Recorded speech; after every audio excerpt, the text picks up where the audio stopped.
గుంటూరు జిల్లా ఉండవల్లి కృష్ణా పశ్చిమ డెల్టా ప్రధాన కాలువకు జలవనరుల శాఖ మంత్రి నిమ్మల రామానాయుడు తాగునీటిని విడుదల చేశారు. ఖరీఫ్ సీజన్ ప్రారంభం కారణంగా డెల్టాకు సాగునీటిని తాగునీటిని విడుదల చేశారు.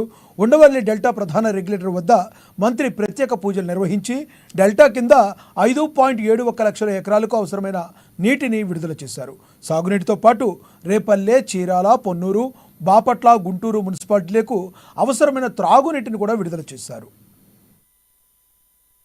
ఈ రోజు కృష్ణా డెల్టాకు సంబంధించి దగ్గర 40 లక్షల మంది పైబడి ప్రజలు ఎవరైతే ఉన్నారో వాళ్ళందరూ కూడా మరి వలసలు వెళ్ళిపోయేటువంటి పరిస్థితి. అంటే పంటలు పండించడానికి సాగునీరు మాట అటుంచి కనీసం మనిషి జీవించడానికి అవసరమయ్యేటువంటి చుక్క నీరు కూడా వాళ్ళకి లేక చెరువులన్నీ కూడా ఖాళీ అయిపోయినటువంటి పరిస్థితిలో వాళ్ళ దాహార్తిని వేళ తీర్చగలుగుతుంది అని అంటే అది చంద్రబాబు నాయుడు గారి దార్శనికతకు ముందు చూపుకు నిదర్శనమైనటువంటి పట్టిసీమ. ఈ రోజు నాకు అనిపిస్తూ ఉంది, ఈ యొక్క బ్రిటిష్ వారి పాలన కంటే కూడా జగన్మోహన్ రెడ్డి పాలన మరి రైతులకు అత్యంత దుర్భరంగా